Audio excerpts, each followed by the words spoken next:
Hey, everybody.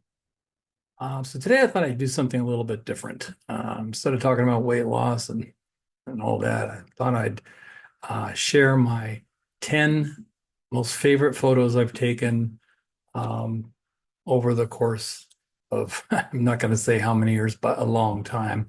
I actually started as a photographer when I was maybe 9 years old.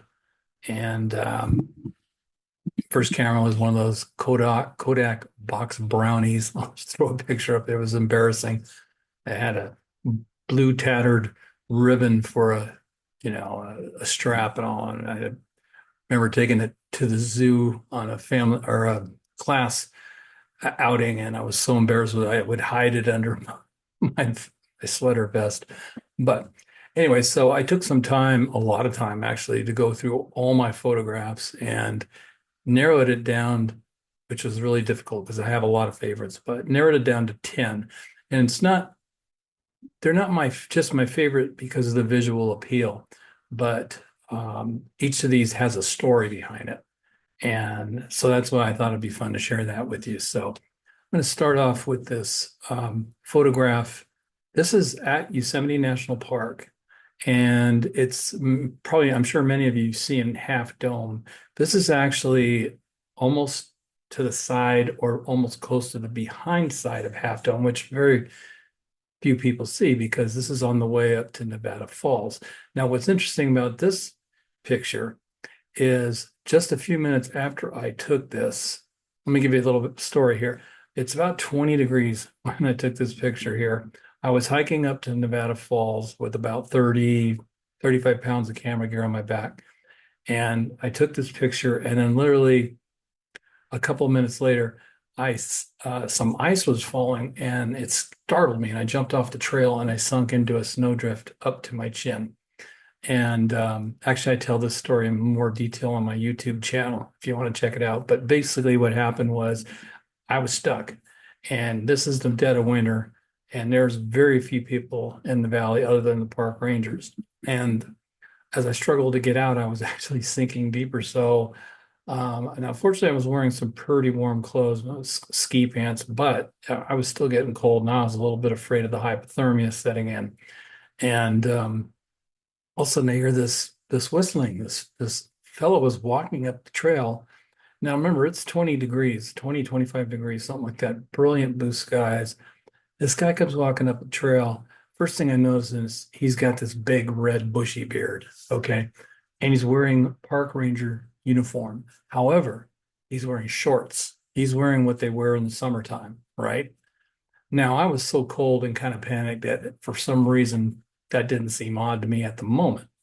But he walked up and saw my situation. We had a little conversation. He helped me get out and brushed me off, sat with me for a little while, and then wandered off singing his little tune. And um, I decided that was it for the day. And when I went back, I stopped by the ranger station and just told them and said, "Hey, one of your guys might have just saved my life." And they were a little confused, and they asked me, "What are you talking about?" I said, "Well, one of your rangers just helped me get out of a snow trip that I'd fallen in." And I said, "The odd thing is the guy's wearing shorts, man. It's freaking freezing up there." And they're like, "What do you look like?" And I told them about the great beard, and they said, "We don't have anybody on our staff that fits that description. In fact, we're the only two rangers on staff today."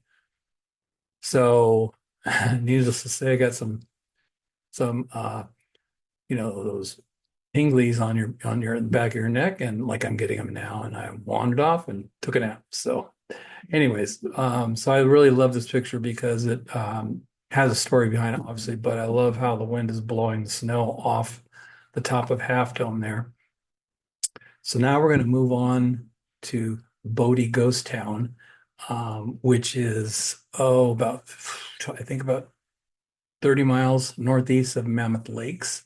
It is literally in the nowhere, in the middle of nowhere. You turn off the 395, you drive 13 miles. I think about half of that is on a dirt gravel road to where all of a sudden you see this old abandoned town. And I love ghost towns. That one is definitely my favorite. Now, this particular shot is interesting because as you can see, the sky is cloudy, but directly above me it's brilliant blue. Say this storm was moving in. It was a few days before Thanksgiving. It was very, very cold, and I had the unique opportunity of having this place to myself. Okay, there's another story about this you can see in one of my videos, but this is the DeChambeau Hotel and the IOOF Union Building. Now, what's interesting about this is I got an email one time from an old lady who said she was a descendant of the DeChambeaus, the family. And she loved my photograph. And so I sent her a print of it, but that was kind of cool. I thought I love the drama. Most of my pictures, my favorite pictures, have a lot of drama in the sky. I don't know, there's something about dramatic clouds. But so that's one of my Bodhi pictures that I really love. The next one is another one of Half Dome, but a very different uh, look, obviously. I was at Yosemite with my daughter, Noelle. Hey, Noelle. And she was with me. I can't remember if she was with me when I took the shot. She might have been back at the campsite. But what happened was I'd gone to the store and all I had with me was my camera. I left my tripod back at the campsite.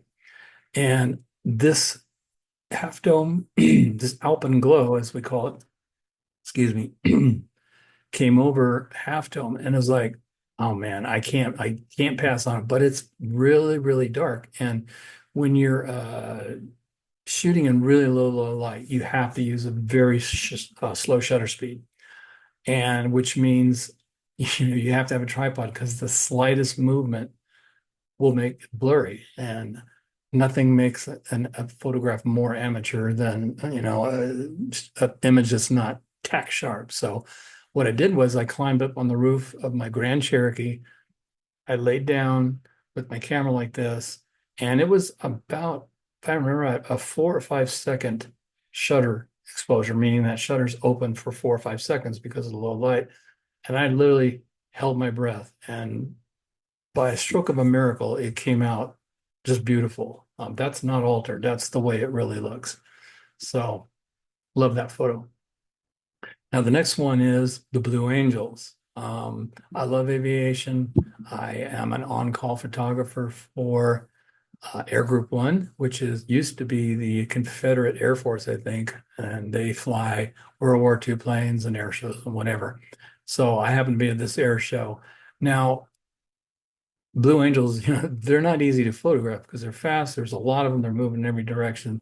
And what happened with this image is I was tracking, I think it was the plane on the left, just tracking it in my there and right, not realizing they were going to do a crisscross. And right when I snapped that picture was when the other plane, I could not do this again, ever again. This was total coincidence. This is not skill. Other than I guess keeping the one in the thing. But what happened is when I saw that in through my lens, it scared the crap out of me because I thought they had collided or were going to. And anyways, I love this picture because it's one of a kind. I could never do it again.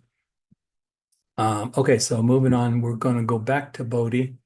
Now, I just like this picture because I love black and white. I'm a huge fan of Ansel Adams. He was probably the biggest inspiration for me as a kid, going to Yosemite for the first time and getting to see the scenes that he shot, particularly of Half Dome, like you see in my background here. It's the Gates of the Valley, that's what we call it. But I love this image here. It just has a mood to it. It's hard to explain. That's actually one of the buildings there at Bodhi. So, okay, now we're going to move on to Joshua Tree National Park, which I have been to. I can't even tell you how many times. It's about hour and a half, 2 hours from where I live now. It was a little farther before we moved, but Joshua Tree, I'm sorry, folks in Arizona, Joshua Tree has the most magnificent sunsets you can possibly imagine. You know, it's hard to take a bad, it's easy to take a picture like this. I'm not belittling myself, but when you have sunsets like that, it's hard to go wrong. But it's just beautiful. I remember that day. It was like 100 and 10 degrees, I think it was, even at that time when I shot that. So, okay, now we're going to move back to Yosemite again. And these are the Three Brothers. Okay, that's what those mountains are called. Now, what's interesting about this picture is, again, it's wintertime. I'll only go in the wintertime when there's very few people there. And I think there was a little snow on the ground, but it was cold. It was about 25, somewhere between 25 and 30 degrees. And to get this shot, to get the reflection and the mountain in the back, um, I was, too far back. I didn't have my telephoto lens with me at the moment. So I literally had to go into the water. And I was wearing jeans and I had to take my boots off. And that water was probably 33 degrees. I mean, it wasn't frozen, but it was pretty close. And the air was cold. And I had my tripod, my camera, everything in the water, keeping my camera out of the water, of course. But it took me probably about close to 10 minutes to set this shit up. Within 2 minutes, I was numb from my, thighs down because it was so cold. And my hands were cold. I couldn't wear my gloves because I was in the water and dealing with that. My hands were numb. So, and that's hard to deal with buttons on the camera and all that stuff. So, but I love this photograph. It's just um, what's his name? John Muir. He used to go out in the wild and he would actually bend over and look between his legs so he could see everything upside down. I don't know why, but you can do this and it looks the same either way. So, okay, now we're going to go, over the pond into Europe to Venice, Italy. This is a shot of the Bridge of Sighs. And it's actually that's color. It's not black and white. Everything there, if you haven't been there, it's an amazing, amazing place. Um, and what's interesting, the thing I like about this one is the story behind the Bridge of Sighs. Legend has it that this is the bridge that prisoners, criminals that just had been convicted of whatever crime they did and sentenced, which were very, very harsh sentences. A lot of them didn't survive them if it wasn't death, but they would pass through this bridge, and the legend says that these little windows in there where they would be allowed to stop and take their last glimpse at life, outdoors, and they were said to hear them sigh. So that's how it got the name Bridge of Sighs. Now, I don't know if that's true or not, but it's a cool story. So, okay, now we're going back to Yosemite again. Clearly, I spend a lot of time in Yosemite. It's been a while, but that's my favorite place on earth. It's where I go to get my inner compass recalibrated, so to speak. But this is the same picture as my background here. Now, this is the view that you get when you first go into Yosemite. There's I think it's about a mile long tunnel that you go through. And sorry about the white dots window. There's a tunnel that you go through, and as soon as you come out, this breathtaking view, and when I say breathtaking, I mean it is breathtaking. I remember the very first time I went, I was 15. My mom and dad took us to Yosemite for the first time, and coming out of this bridge, I just, because they literally call this the gates to the valley for a reason, and it's like you just went into a different world, heaven on earth. I mean, even just looks like a paradise. You got, Bridal Veil Falls over there on the right, and you can't, on my left, my right here, over here, that's El Capitan, which is, 4,000 feet straight up sheer granite. You can't see it so much, but behind me, somewhere back there, is Half Dome. So it's just an amazing place. That should be on your bucket list of places to visit.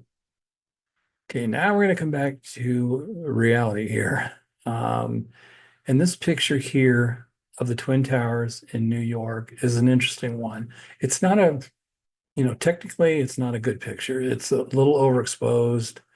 Most people would say, it's all right. It's not particularly sharp. I took this picture from the top of the Empire State Building. And what it was, I didn't know anything about, the World Trade Center and Twin Towers. I was annoyed. I was trying to get a picture because in the background there is um, the Statue of Liberty, and I really wanted to focus on that, but it was too far away. And I was just annoyed with those towers being in my way. And I went home, and this is the days when I shot with film. I went home, I processed my film, I made a contact sheet, and I just put everything away.